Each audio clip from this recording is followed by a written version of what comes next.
The God who gave us life gave us liberty. The problem is there are people in power these days who really don't like that. Come, travel the road to freedom with your host, Eleanor White. Welcome to show number 8, recorded on July 21st, 2005.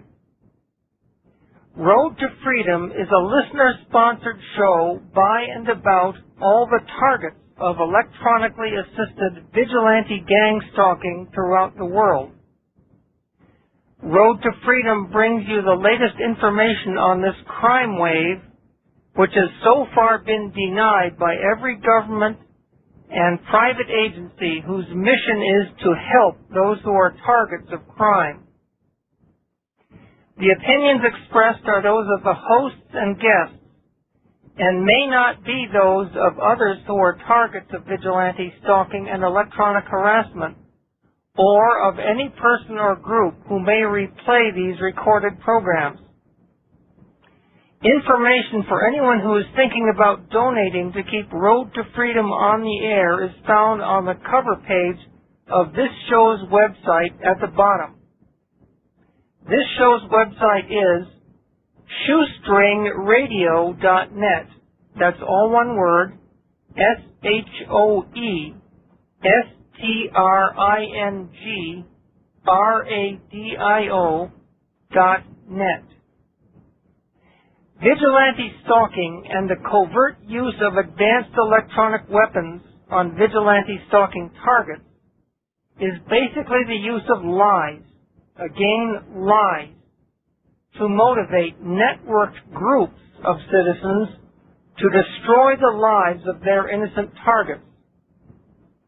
These programs are about the ongoing efforts to expose this activity and hopefully to stop it. Today we'll be talking with Mr. Alan Watt, a longtime researcher of history, religion, politics, and crime, and in particular, the involvement of secret societies in these arenas. Of particular interest to the anti-vigilante stalking and electronic harassment movement are crimes either initiated by or sanctioned by government. Government has been keeping a tight lid on vigilante stalking and electronic harassment and has a history, as explained in earlier shows, of actually committing similar crimes in the name of national security.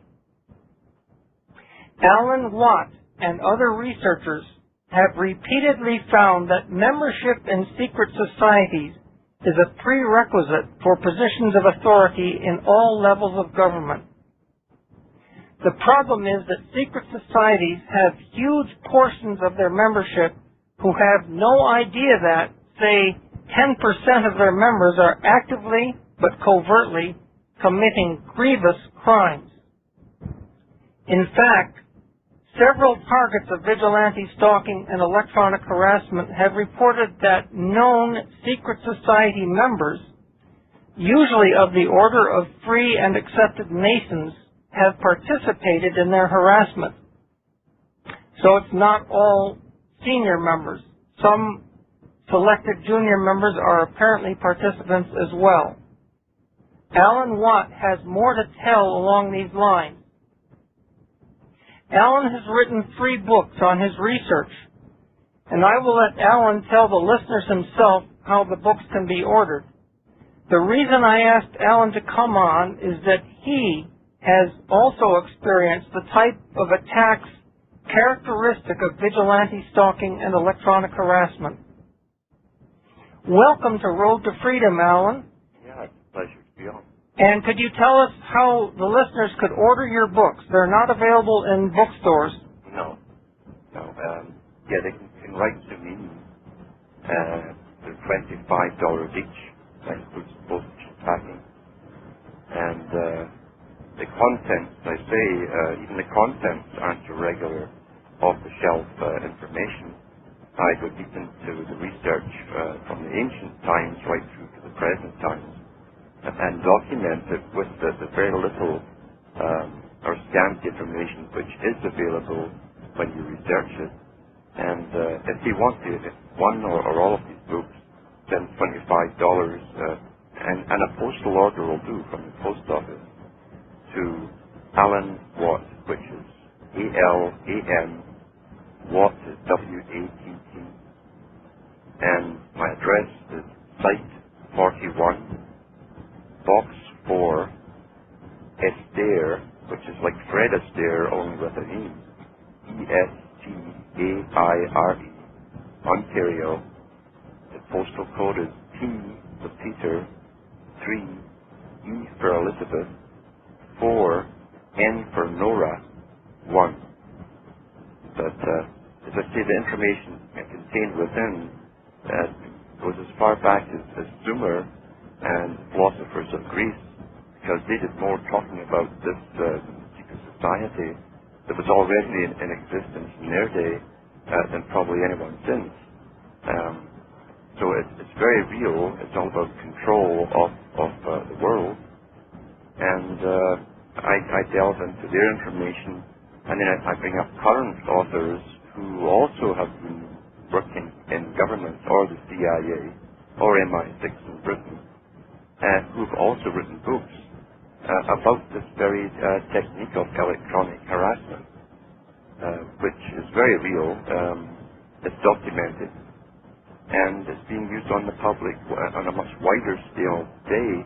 In the 1960s, they were testing it out on individuals more so than today, and targeting them. And they even had a chip implant put into many guys who were in the military in Britain, who suddenly believed that they were being controlled by some computer.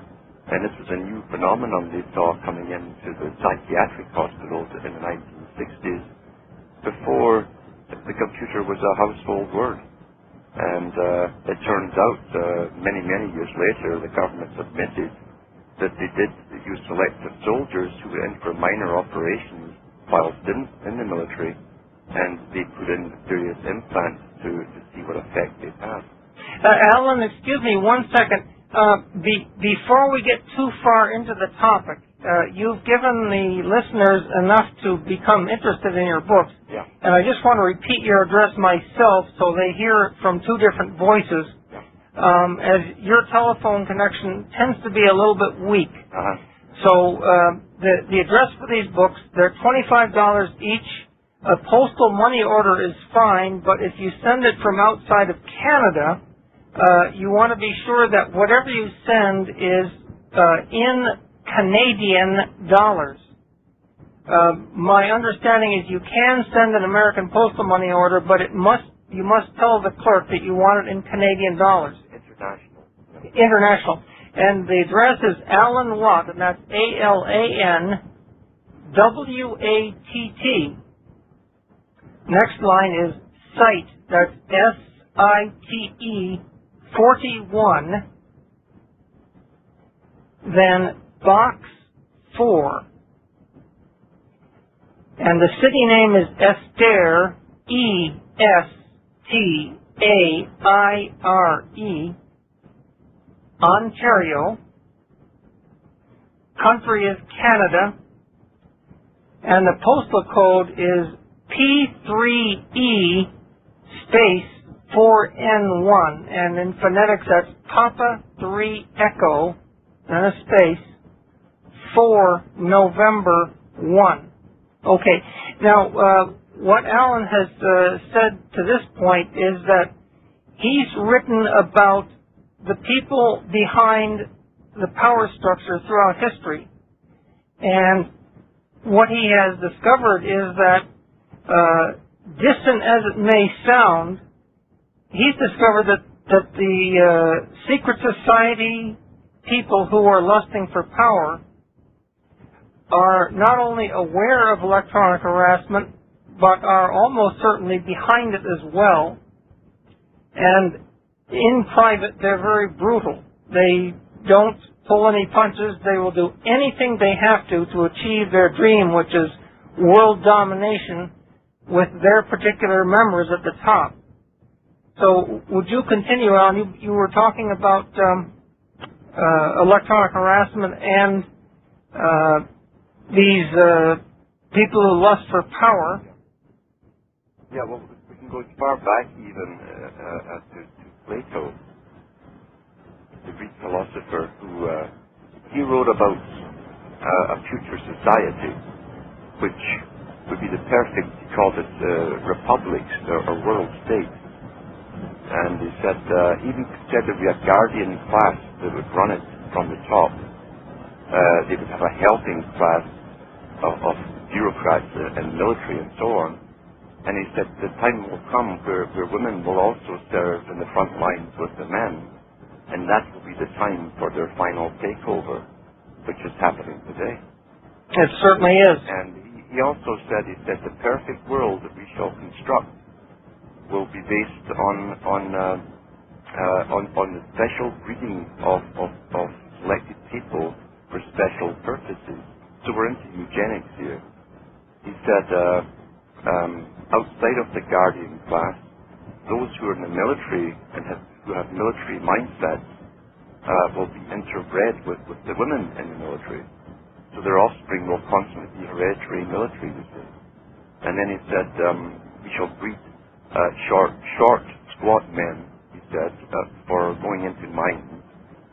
Tall men, he said, if we need people to pick apples, for instance.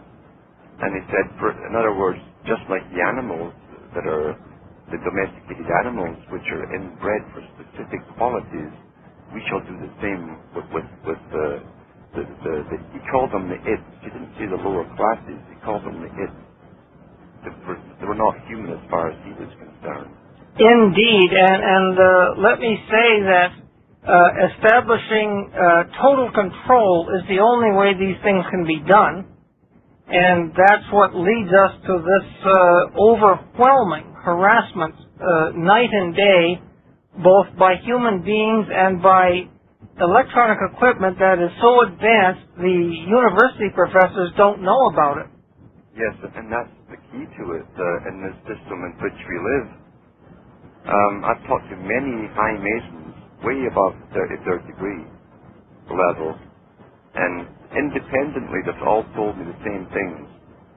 And one of those things was that they love the number 3.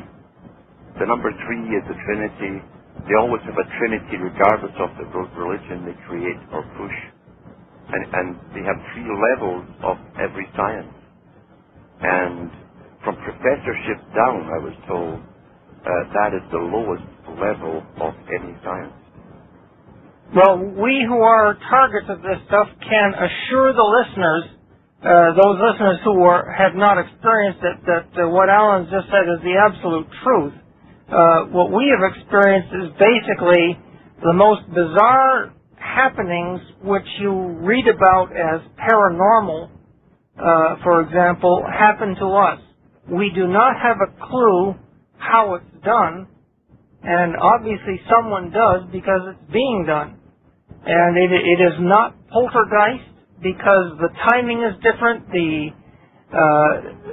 We're being observed all the time, and the timing is such as if you're doing something messy or something precise, you will have your body and limbs shoved around so you can't do it.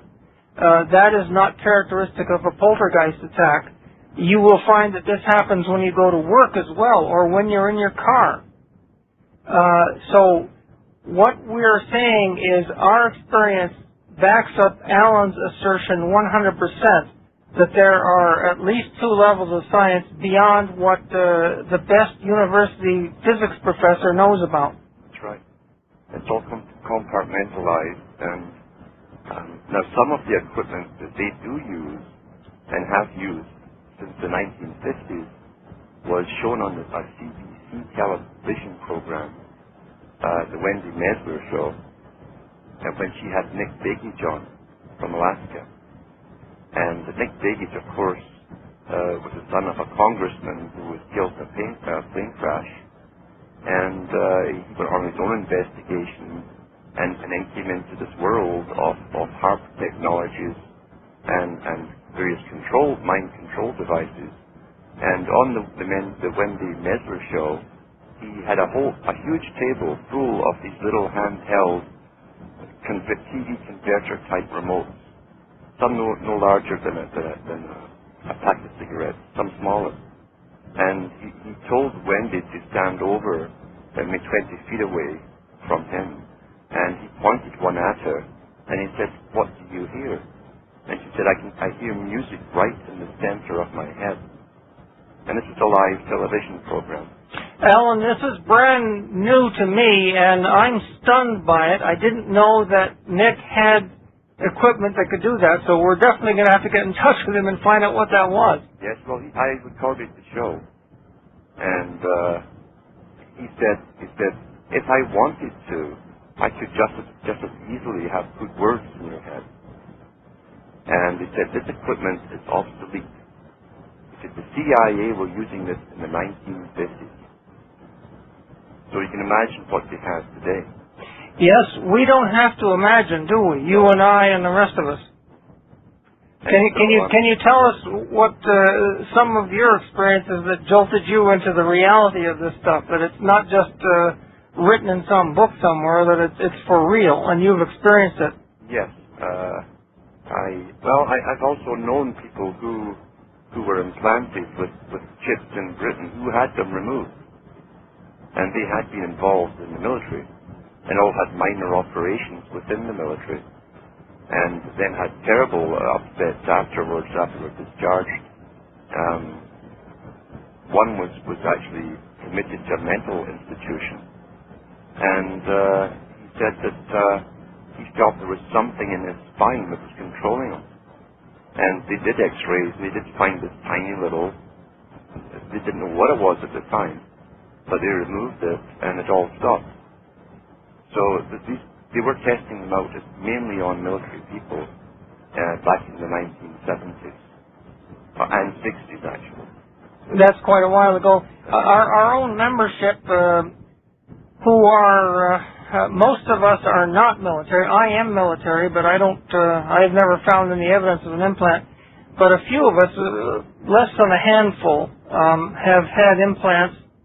The common experience with us is that those of us who have had them taken out, the doctor loses them or won't give them to us, saying something like, well, this doesn't belong to you, so I'm not going to give it to you. And I guess it's probably the Department of Defense that owns it. Well, ultimately, as most people, most savvy people anyway, know these days, government tends to do things through front entities like universities and businesses. Yes, they do. But I also noticed that when I've been on the radio for, I think it was 98, and I noticed the harassment techniques. What happens if they can't directly control you or get into your body? They'll try and get somebody near you or next to you to cause upsets all the time, always at a critical time. But when you're writing something or about to go on a show, there'll be some tremendous flare-up. And that's what they do. They can control a person. If you're strong or whatever, or they have a hard time controlling you, they'll get to a person near you to do it. It could even be a neighbor. Amen. Amen. Now, and then let me comment, listeners, by the way, Alan has been broadcasting on radio station WWCR out of Tennessee, a 100,000-watt shortwave station which reaches all over the world. For some years now, he appears quite often on the Sweet Liberty program hosted by Jackie Petru. And so if anyone goes to the site and looks up the Patriot Broadcasters, they can find Jackie's show and can tune in and hear Alan fairly often. And I think she has the archives as well, of the shows. Mm-hmm. But we bring into a lot of this kind of information. And I also noticed about 3 years ago, when I was getting a lot of response from the writings I was sending out, that whenever I was driving on country roads, I noticed that all the oncoming vehicles would swerve over to my side, one after another, and then swerve right back again. And I thought, what's happening here to these people? And this happened for a matter of weeks. And I have nothing else to conclude, but something was making them swerve over. Well, I don't know if you've read Terrorist Stalking in America by David Lawson. He's a private investigator in Florida, and his book describes, he actually infiltrated and rode with some of these gangs, and they do travel around in convoys, so you were probably facing a convoy of these stalking gang members. Well, one night I was walking my dog. Now, I lived in the country down near Mansfield, which is north of Toronto, and I had a dirt road, very little traffic on it ever. And I was walking the dog one night up the hill, and a black SUV drove up, very slow, with its lights off. And I stood there, of course, wondering why this thing was conscious of me. I was standing in the middle of the road. It was very dark, and I shone my flashlight at it, and of course it had the black tinted windows, and it just stood there, stationary, halfway up the hill. I'm looking at it for about 10 minutes, and it reversed all the way back to about half a mile, back up to the road it came off. And the next morning when I got up, there's a black SUV sitting just outside my house. And when I opened the door to go up to see who was there, they drove off again. So these are harassment techniques which are used to frighten you off from what you're doing, basically. Yes, indeed. I can only remember the time that I had a guy in a black Cadillac dressed like a mafia don pull up in front of me and stare at me for a full hour as I did my first picketing excursion in Hamilton, Ontario here. And it didn't stop me, but he caught up with me at a stoplight and pulled up very close, almost hit me, rolled down his passenger window and looked at me with a big toothy grin and applauded.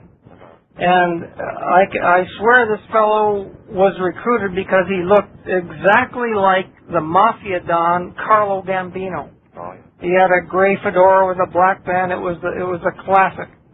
And it didn't stop me, and nothing happened after that. But they do these things. This is par for the course. The worst it got was again probably 4 years ago. It was a winter time. I had been doing a lot of the shows, get a tremendous response, and I was beginning to bring in the Canadian listeners. And just before we went on a show, a helicopter came overhead, very low, so low that the house shook.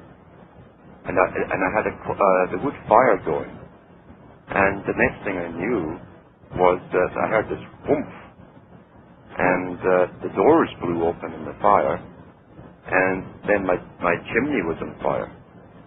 So I ran outside, and I looked up, and there, right above the chimney, was this black military-type helicopter. And then it simply took off. I was prepared for this kind of thing to happen. And I ran up with a hose, and I started to put out the fire. Now, there was a white residue around the top of the chimney, very white, and I put out the fire. It took a while to do it, and then when I cleaned it out, it was still damp, of course, this residue at the bottom, and when it dried out, it burst into flames again, so I believe there was magnesium there, very bright, brilliant light. Or phosphorus. And phosphorus, Yeah. So they'll do this kind of thing if you're getting out to people and telling them which are obvious truths that they don't want to be known by the public. Absolutely, and as I say, with me, I have 3 recording adapters which are defunct. They were bought brand new within the last month. Every one of them I tested when I got it home, and I immediately put it in my shoulder bag and carried it there. They have never left my side, and yet they have been remotely disabled. Yes. And so they do not like publicity. Oh, no. No. They don't mind if you're simply into the political game and blaming this politician or that politician. But when you're getting closer to the truth that there's a hidden hand behind all of this, then that you start to come under fire, for sure. Amen. In fact, why don't you tell the listeners about what happened when you tried to get the first copies of your third book published, Alan, not long ago? Yeah. What had happened was I had many copies of the first two made up in different photocopy shops down Barry Way, and I never had any problem at all. And I had a couple of sets made up in one of the staples. There's two staples up in Sudbury. Now, for listeners outside of Canada, I don't know if Staples exists, but Staples is a large office equipment, office supplies, and office services supplier here in Canada. Yep. And so I had trouble getting one copy especially reproduced. They always fouled it up. So this time I thought I need all three done with this new one as well. So I took the first, second, and third master copies to Staples. I waited till most of the rush was over for the day, so I went in about 5 o'clock, at 5 in the afternoon. And the girl looked at them and says, "Oh, that'll be no problem. Probably in half an hour I'll have 10 sets of each made up." So I went for a walk for half an hour and came back, and I saw pandemonium raining all over this big part of the store, and there were 3 girls in there working. One of them was assistant manageress, who was going through my master copies, pulling out pages that she thought the typing was too close to an edge or something, and redoing them, but not putting them back in the file. And so I saw this mess all over the place. Then I looked at the back bench, of a workbench, which is almost 25, maybe 30 feet long, and it's wide. And they had all different pages of my stuff, copies being made across this entire bench. And there was parts of my master copies on the front bench where the customers came in, and some of the customers were reading them. And it was a sort of, it was round at the front desk, so where I was standing, there were some parts of the copies there too. And I said, "Well, what's going on here?" And after the manageress explained what she was doing, she says, "Well, there's some trouble with the machines. So they had 2 big photocopy machines, multiple copiers going there. And she says, I don't understand it. They work perfectly all month and all week and all day. But each time we put your copies on, they keep jamming. And so they put it onto the other machine and it started to do the same. And I was there for 4 hours as they went through this. And they turned off so many pages and then put them on the back bench scattered around, and then go back again and pull out the ones that were jammed and ripped and try to do them. And it was such a weird thing to watch happening, because the 3 different women were working there independently on my stuff, not communicating with each other. And at one point, when it was quiet, I said, "Well, what's happening?" I said, "I've been here for 4 hours, just what's happening?" And the girl who was reading my stuff turned to me like a robot, and with a very pleasant face said, "Well, nothing at the moment." She said, I said, "Well, shouldn't there be something happening?" I said, "You're all standing reading my material. The machines are stopped." She said, "Oh, we're not allowed to read the customer's material." I'd watched them doing this for the last hour or so. Right. So they seemed to be oblivious of what they were doing. Their answers were out of context with the mess that was all around. And even the manager came across. He was a man, and he said, "Oh, it must be the humidity that's jamming it." I said, well, how come 5 customers in between mine have used the same machines and they've worked perfectly fine? And he looked, and he had a strange look in his face, and he said, he just repeated what he said, well, it must be the humidity. But no, I'd watched these other customers get their stuff put through in between trying to do mine, and there was no hitch at all with them. Absolutely. Let me back you up, Alan. Alan is not unique in this. I just spent 3 days in a copy shop here in Hamilton trying to get an 8.5 by 11 version of the Vigilante Stalking shoulder patch, which is on the cover page of shoestringradio.net. And it was a simple single transfer, iron-on transfer to a T-shirt. And it's taken 3 days. Every time I've gone in there, the gal who runs the shop is on the telephone with technical support for her color copier, because she says every time she puts my job on it, the copier screws up. And she finally got me one. I brought it home. I followed the instructions exactly, and it shredded to pieces. So she made another copy on another brand of transfer, and the same thing happened again. So after 3 days and about half a dozen visits and several hours on her part to do one single copy, I don't have a transfer. Yeah. And this happens all the time. And just last night, Jackie couldn't print out a report that she wanted for her show. These perpetrators are somehow able to disable anything electronic at a distance and do it surgically, and they can flip the failure off and on like a light switch. So if another customer comes in, it'll work fine. Yeah. And this is not fiction. This is not sensational. Although Alan is an author selling books, that's not why we're here. We're passing on to you listeners the state of technology as it actually is, as opposed to what you've been told when you were in school and through the popular media. Yeah, and I found too, well, at the very end, after 4 hours, 4 hours and 50 minutes, I said, well, try and find what you've got left of a master copies, if any. I said, throw them in a box and I'll just take them home. And so they did that. I still had to look around the front desk and there would be lying everywhere. And occasional page here, occasional page there, and do most of it myself. And then I said, I don't want everybody reading my material. I said, you've got hundreds and hundreds of pages all over the shop here. And the girl said, oh, we won't read them. She says, they have to be shredded. So, what was interesting, when they were reading them, they weren't reading them all together. They were standing in different parts of the store with different pages, reading them silently. And I wondered what was reading them through their eyes, but that's the impression I got at the time.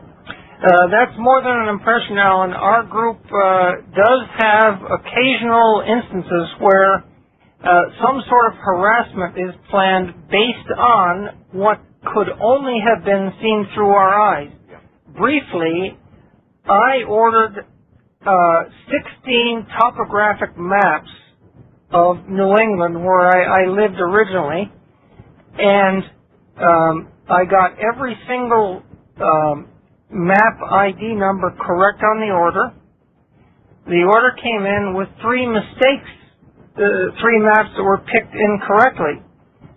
However, there was something special about the ones that were substituted. Every single one of those was a map that I had focused my eyes on and then said, no, I'm not going to order that one. And this is the type of stunt they pull. They actually want us to know that they have these capabilities, but they choose to do things in such a way that you can't prove it to anyone, so that if you tell anyone about it, you're considered mentally ill. Yeah, and of course, you've got information to impart, so any information you have is discredited as well if you tell them what's happening to you. Absolutely. However, Alan, you know, we're in the 21st century, and more people are reporting being targeted, lots of them. 1 in 100, for example, is a fairly good estimate based on some surveys we did. And we think it's just time to get the information in front of the public anyway, regardless of whether they like it or not, whether they believe it or not, because it's the truth. It's the truth, but the thing is, you see, it is documentable. A lot of the people involved in this, so I find that the ones who control the system, and it's a system, that's the whole thing, I call it the system because it's their system in which we live. We're trained to go into the workforce in their system and basically work for them through our taxes and so on. And they upgrade their system every so often. And of course, right now we're in the middle of a very big upgrade into the next stage, which is going to be a vastly different world than the one we've known. But Bertrand Russell, he was a British lord. He wrote one book, many books actually, but one book in particular on this very topic. And he had experimented back in the beginning of the 1900s with chartered schools from the British royalty. They'd given them charters to experiment with in schools on children, on behaviour modifications. And in that time, he was finding ways of getting pre-pubertal children, getting them interested in sex, to see what effect it would have on them after puberty, to see if it would actually create a generation of sex-addicted teenagers. That was his mission. Well, he succeeded, hasn't he? Kids are so young these days. It was called Education and the Good Life. It's worth getting a hold of for anyone wanting to know that, yeah, they have been involved in experiments on the mind. But later on, he wrote a book called The Impact of Science on Society. And it might be available in your library. An excellent read, because in it, he goes on, he says in his book that a technique will shortly be used on the general public of the world based on electronics. He said where mind control can actually be induced upon every individual. He said the easiest thing to induce is emotional changes. He said, but we can go much, much further. He says, and the people concerned, the subjects, will have no idea that they have mind or thought intrusion being electronically used on them. Now that's in his book, and he was a high spokesman for the group that run this world. Oh, I can back him up, because while it doesn't happen really often, we do go through incidents, we meaning our group of vigilante, stalking, and electronic harassment targets, we do go through instances where we do something out of character, and we cannot tell that this thought and control pattern is being imposed on us. There's no sensation, but you certainly do know it once it's finished. And you do strange things, like I went to the office in the middle of the night once, and I was sure I had to get there right then to do something. When I got there, I realized the stunt was over and I had no reason to be there. So, I mean, what Alan's talking about is going on. We can testify to that. And it's an even more documented, or better documented, later book put out by Zbigniew Brzezinski. And he, I think, was the Secretary of State. And he was also the head of the Department for War under Reagan and different presidents. And at the present time, he's an advisor to George Bush. He's been on television recently, in fact, in Canada, talking about the new world that is coming, along with Kissinger, Henry Kissinger. Now, both of them, Brzezinski and Kissinger, are members of the Bilderberger group. That's a very high world decision-making group that has annual meetings and very well guarded wherever they go. The Queen goes, the bankers of the world go, the banking families go, and certain selected politicians go, you always know who's going to be president because the person will be asked to go before he runs for presidency. That's where they choose them. And guess who went to a recent meeting? Arnold Schwarzenegger. That's right. Not only did he do that, but Lord Rothschild in Britain had a helicopter fly him to Rothschild's castle when it was there. Yeah, and of course, listeners, we know from research done that Arnold Schwarzenegger's past is such that he's kind of in favor of the same type of things Adolf Hitler was. Oh, he's into eugenics. That's what bodybuilding is. It's changing you from what you are into something which they claim is more perfect. And that's basically where it's all going. Mm-hmm. Brzezinski wrote a book called it was Between Two Ages. It's about this very time. He wrote it back in the 1970s. And there's a section in there called the Technotronic Era. Now remember that he is still an advisor to the present president. And in this book, Between Two Ages, the Technotronic Era, goes through the same scenario that Bertrand Russell had written many years before him. And the Technotronic Era, he said through the various technological advances we have, which are unknown by the general public, he said we are now in a position to control the minds of every single individual on the planet. Yeah, and he says without their knowledge or them even being aware of it. And he brought in some of the HAARP technologies, such as the station in Alaska, the electromagnetic pulsation that they use, plus the much smaller mobile versions which they do have. And he said that there were various means to improve the capability of HAARP technology to control the mind. And he said that if the air were to be full of metallic-type particles, that would basically make the atmosphere far more conductive, and we could spread the pulsations out in a far, far greater area. Now, this spraying that's going on and has been for the last few years all over the world except for China and Switzerland, which were the only two countries not to sign the Open Skies Treaty. You'll find that the spraying aluminum oxide, barium, and there's also traces of copper found now.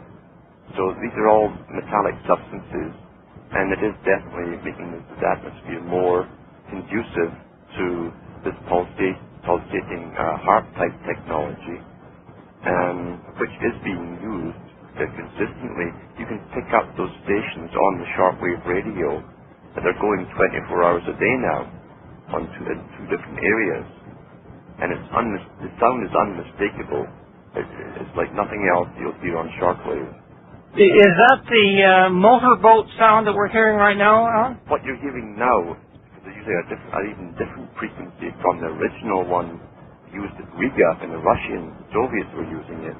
This one now sounds more like a wow, wow, wow, wow sound, constant, and it's loud, and very evenly spaced, and you'll find that just before 12160 in the morning, it's just before there, on that band, and then in the afternoon and during the night, you'll find it before 5000.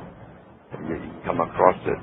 So it's going 24 hours a day now, and that's just the one in Alaska. And of course, they have coupled this technology, this Tesla technology. Nikola Tesla apparently was the guy who first came out with it. They've coupled it with the satellites, so they can boost this capability of theirs and target any area, or finally pinpoint any individual they want to on the planet. Do you have any books that are authoritative and referenced that say that?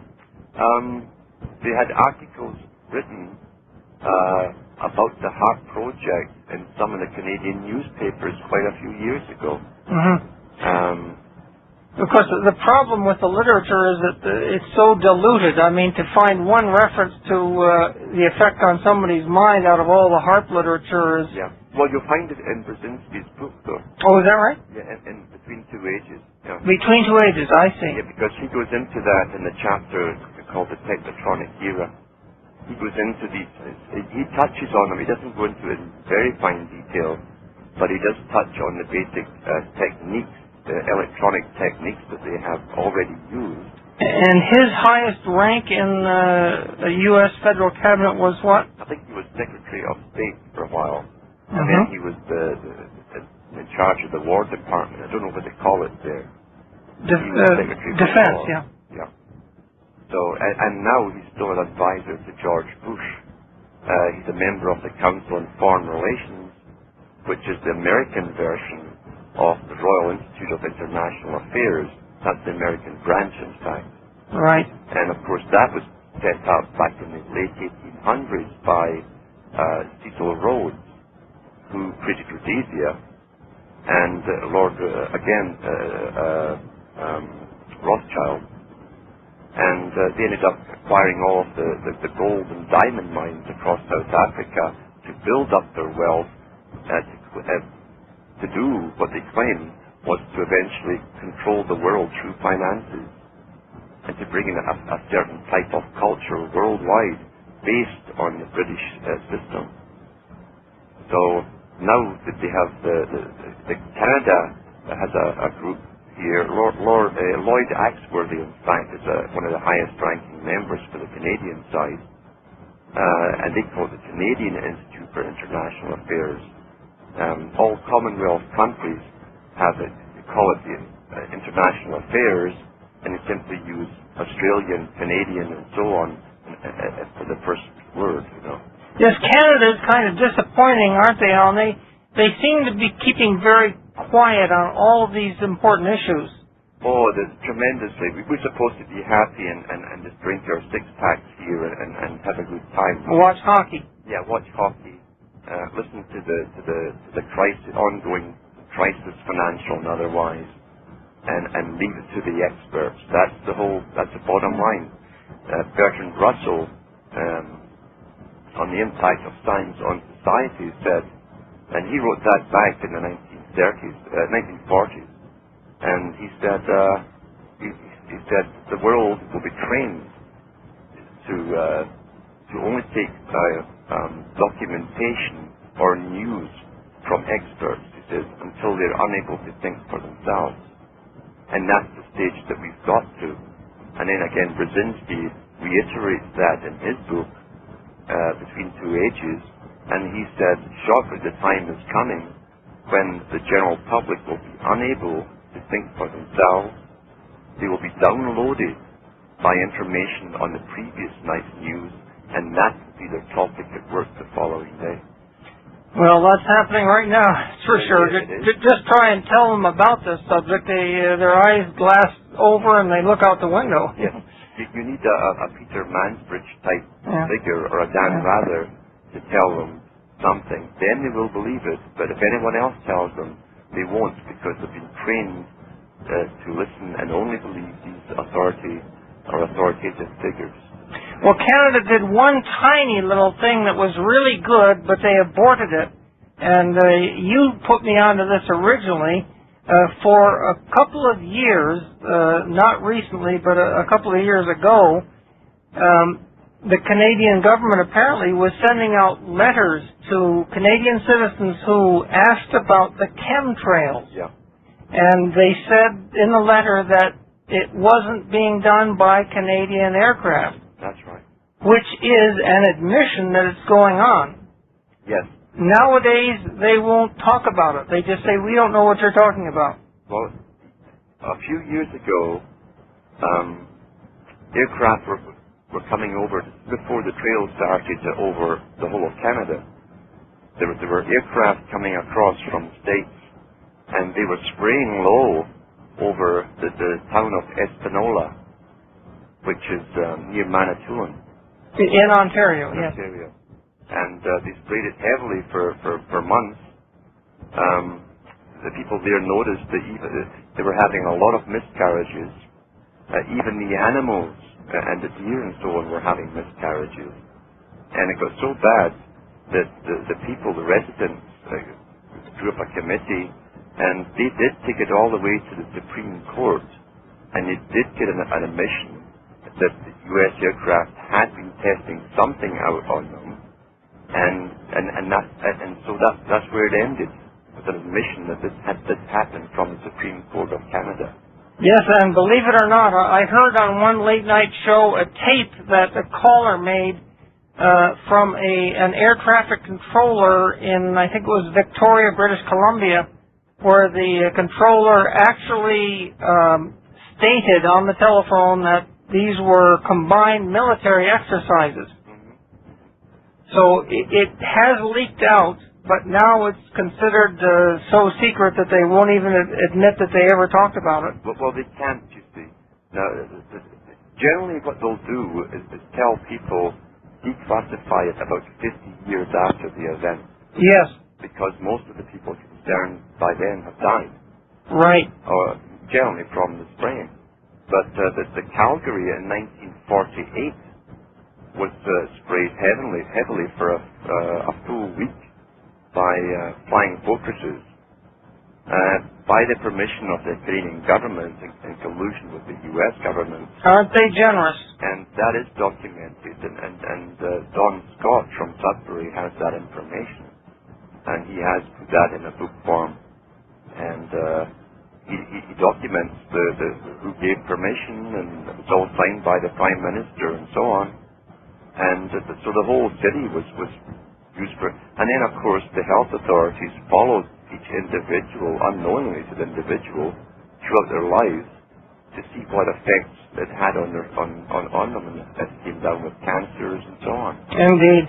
So you can see, listener, you can begin to get the picture that our group, we're not just a few cranks talking about feuds with neighbors. This is a worldwide, centuries-old political agenda that technology is now enabling to come to fruition. And people like Alan are doing heroic work unscrambling all the subterfuge and cover-ups that have gone on. Okay, well, Alan, I'm going to thank you for coming on and sharing just a small preview of your work, which extends back for years, and I hope that we can have you on as developments begin to become better known, and to give us some color commentary on them. Sure, that'd be a pleasure. Well, thank you very much, Alan, and we certainly wish you all the best in your endeavors, and we hope that for years to come you'll be keeping us posted on the inside story. I certainly will. Now, for more information, listeners, on vigilante gang stalking and electronic harassment, please see the links on this show's website, which is shoestringradio.net. Well, folks, that's it for today. I invite you to join us again next time as we travel the road to freedom. And remember, freedom isn't free.